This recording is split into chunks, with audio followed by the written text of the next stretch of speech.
Ayan. Hello, good afternoon po. So, 4th of July po namin dito sa Amerika, like Independence Day. So, hindi pa ako nakapag-upload kaninang umaga. So, I'll try to do it like now. So, I'm excited to see what's going on part 9. Tuloy po tayo and maraming salamat po. Shout out sa mga bagong subscribers. Salamat sa mga paulit-ulit na nanonood at thank you for supporting. Thank you so much. So let's go. Ito po na ikalawang pangulo na medyo malapad ng konti sa akin. So, Wow! sa akin kasi 2 inches sa kanya mga 3. Pero mo naman. Walang dayaan. Walang dayaan. Iniipid mo. Iniipid mo eh. So yun po mga friend, kaya po kami nag-vlog ngayon. Yan. Dahil mamimili po kami ng gamit para po kay Mylene. So nung nandito po ako sa San Pedro, ito yung suki na lagi namin binibili. Pullman Play, yan, sponsor po ni Mylene, no? Sa kanyang pag-aaral, sa lahat ng kanyang mga gastusin po dito. Okay, so yan, pasok na po tayo sa loob.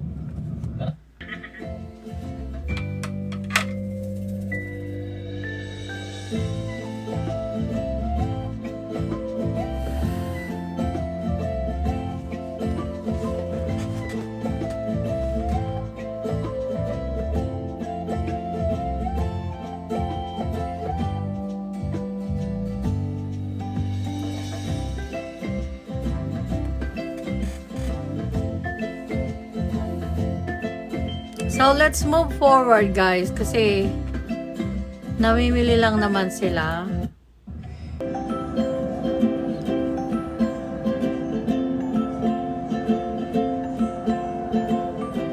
Wow, imagine that.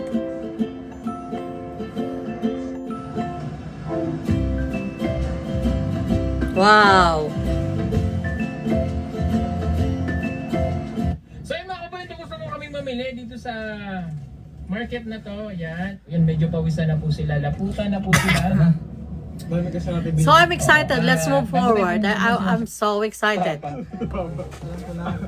Pag may ginagawa ka ng buti. Oh. Oh. Angel. Ano ka ba?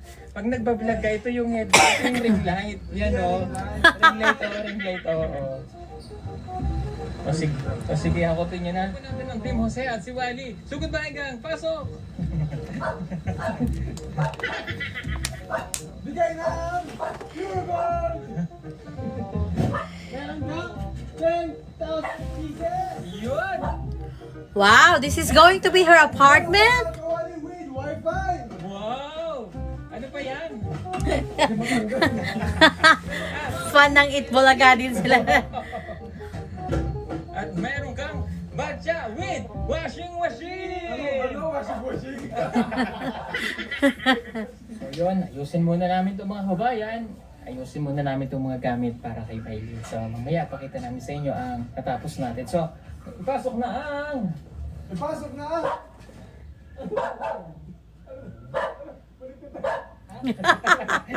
So yun po yung lagayan ng damit para po kay Mylene. Ganyan? Record na doon. Paano mo? Record na. Yan. Ay! Oh! Hindi na lang nandun ka! Paano ba tayo lalabas ba yung mapasok? Ipapasok! Ay, mapasok ba? Paano ako lalabas eh?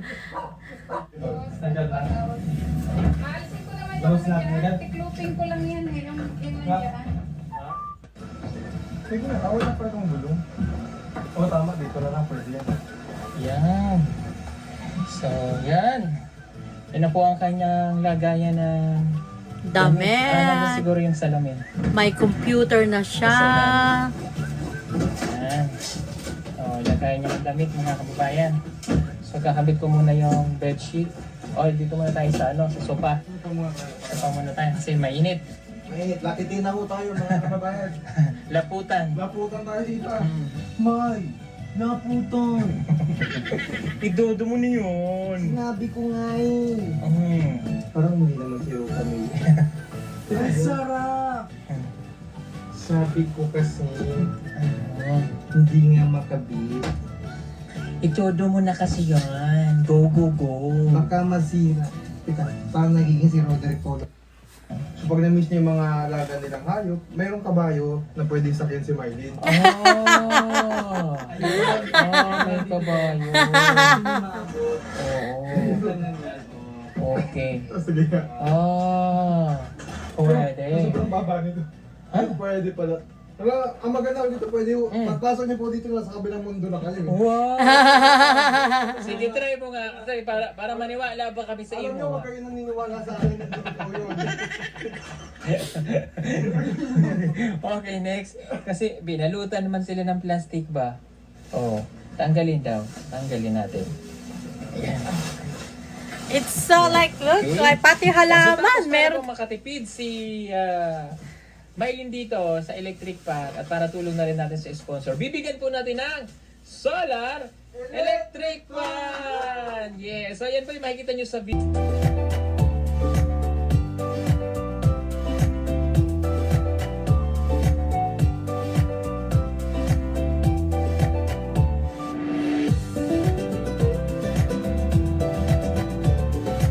Yun. Let's forward.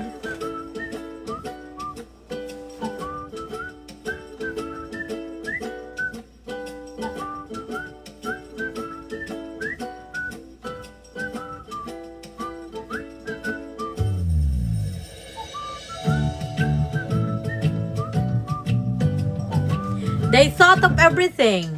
Bigyan lang siya natin ng isang pan. Ito. Para kung magpipito siya ng itlog, pwede siyang magagamit. Tapos isang kaserola na para natalito sa kanya. Kasi mag-isa lang naman po siya dito. Ito, bibili natin siya nito. Ayan. Bibili lang natin.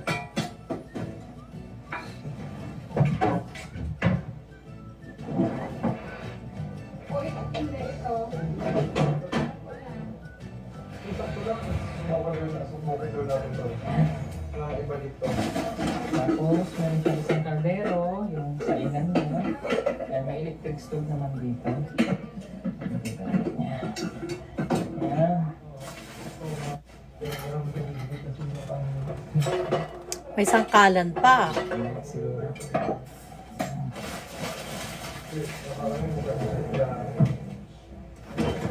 Tapos, meron siyang mga baso. Ayan, ang kanyang mga baso. Lagay ko muna dito. Wala pa kami nabili yung lagay niya ng plato kasi walang stock doon sa ano namin na pamilya. So bibilang ko na lang siya sa isang pagbalik ko dito. So bibilang ko siya ng mas maayos na maliit lang kasi para hindi sikip sa kanya. Pero kahit naman walang lagayan, isa lang naman siya. Mayroon siya na dyan yung, ayun o, doon pinatatagas yung mga plato. So, pero bibilang ko pa rin siya nun yung maliit lang. Yan. So, pag dito siya, may mga sandok na dyan. Oo, pwede nang bumisita ang kanyang family dyan. Baka mabasag niya yung isa. Okay na yan. May kawalan na din nila. Dito yung mga, pwede niyang paglagyan ng kape. Gatas. Ito. Kutsara. Binilang ko din siya ng mga kutsara. Saka tinidor. Yan, yan. Galit yung tinidor.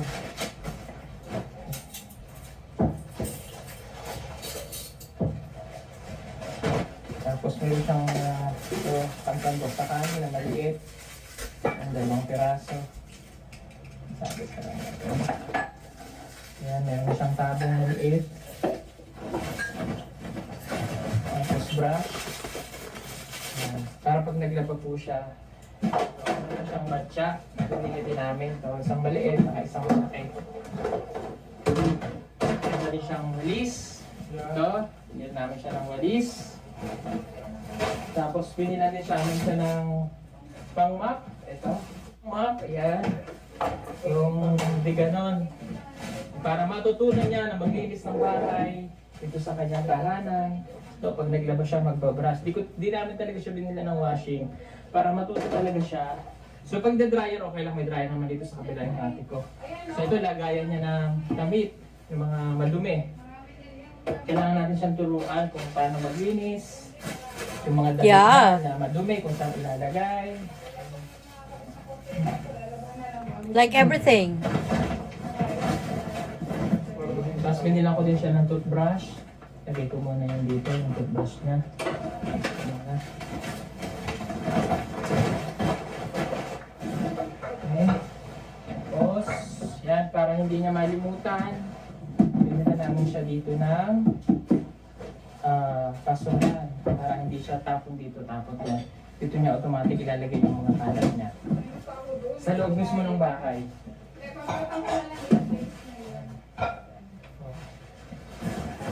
Tapos, pag gusto niya uminom ng kape, nandiyan na ka din na, no?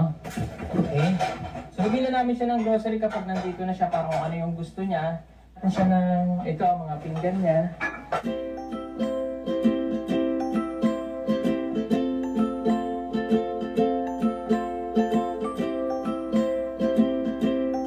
Yan, tapos meron din tayong mga basahan.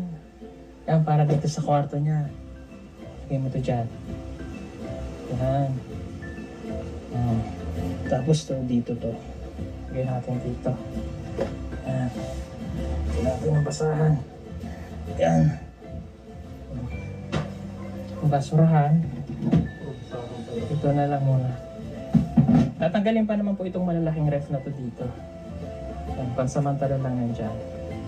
Okay. Tapos, ito yung mga batya niya. Tapos lagayan niya ng sabon. Lagay na natin dito sa CR. Ito yung CR. Bili natin siya ng grocery. Yan. Wala pong problema dito. Malakas ang tulo. Hindi nawawala ng tulo dito. Yan, malakas. Malakas ang tubig dito. Pag nandito na siya, tuturuan natin siyang maglinis ng CR. Yan, ng lababo, maghugas ng maayos. Okay. Tapos binilang ko siya ng baboy. Ito, Alkansya pa ah. piggy bank. Para, kasi meron siyang allowance na itinibigay o yung baon niya. So, kung ano na yung magastos niya, pwede niyang yung matitira doon, isi-save niya dito para kahit paano natututo siyang mag-ipon. Yan. Para hindi niya malilimutan, dito ko ilalagay yung baboy. Araw-araw ito pinapakain. ng coins. At saka, para gagaling yung sugat niya kasi may sugat to eh. Pag lagi mo hinuhulugan to ng coins, naghihilom yan. Maghihilom yung pagpuno na. Ganun yun. So okay na yung higaan niya dito. Pag gusto niya mag-aircon, may aircon naman dito. So may mga kasama rin siya dito pagtulog. Yung pamangkin ko, pwede dito or pwede rin dito sa lapag.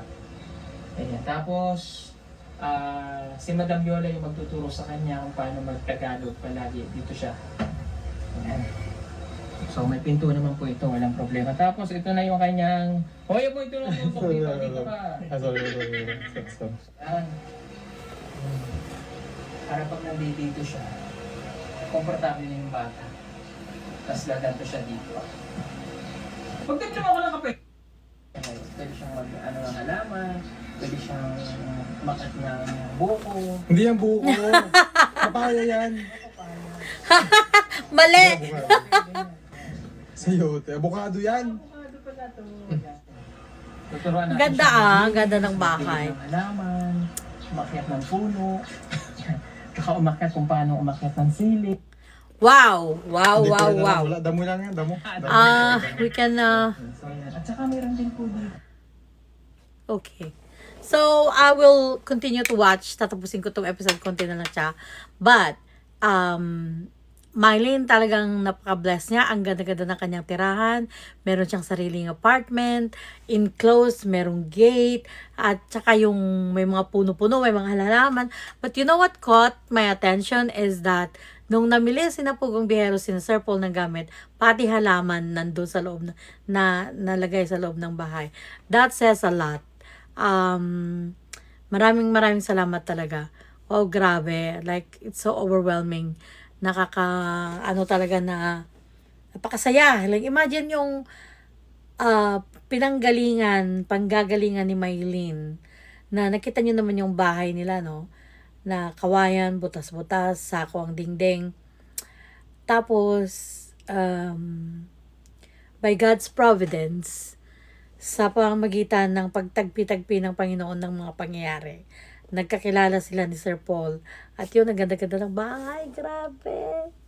It's like, oh my gosh, mas malaki pa yung magiging tirahan niya na mag-isa kesa sa tirahan nila dun sa probinsya na ang dami-dami nilang magkakapatid. Oh, wow, I'm so overwhelmed. Ang sasaya ko. Ang sarap-sarap pakinggan. I'm pretty sure, I'm so excited for the next part na kung ano kaya magiging reaction ni Mylene pag nakita na niya yung apartment niya. Sigurado kayong alam nyo na. Pero ako, dahil hindi ko pa napanood, it's like I'm so excited. Even though this was 2 years ago, I'm still excited. So, thank you guys sa talaga na dahil sa inyo na sinuggest nyo na panoorin ko ang buhay ni Mylene. Talagang thank you talaga. So, ang mapupulot natin sa sa episode na to is that merong ang mga bagay-bagay is merong nakahanda sa atin ng Lord. Merong nakahanda. Kaya tignan nyo naman yung kay Mylene, hindi niya inaasahan, nandun siya sa bundok, hindi niya na inaasahan na pinagtagpo siya ni Lord sa isang tao na kagaya ni Sir Paul. At the same time, ang mga sponsors din na malalaki ang puso, hindi nagdamot ang mga sponsors na to para matulungan si Mylene. There's still hope in this world na kung meron mga sponsors na kaya nag-sponsor kay Mylene na willing na para makatulong sa isang kagaya niya, is talagang pagpalain po kayo ni Lord. Nakakayak talaga ng pero hindi yung iyak na nakakalungkot, kundi yung nakakatuwa, nakaka-bless na merong isang kagaya ni Sir Paul, meron mga sponsors na ginamit ni Lord at nagpagamit. Yun naman ang importante doon nagpagamit sila kay Lord para tulungan ang isang katutubo na kagaya ni Mylene. Kaya yun ang natutunan ko sa episode na to. Ang mga taong nagsabi ng yes Lord sa bulong ng Panginoon sa kanila na tulungan si Mylene. So, talagang nakaka-bless. So, thank you for watching my reaction video. At sana po huwag kayong magsawang manood. Siguro, tapusin muna natin ng ilang episode. And then, umpisa naman natin ulit kay Russell. Thank you po. Bye-bye.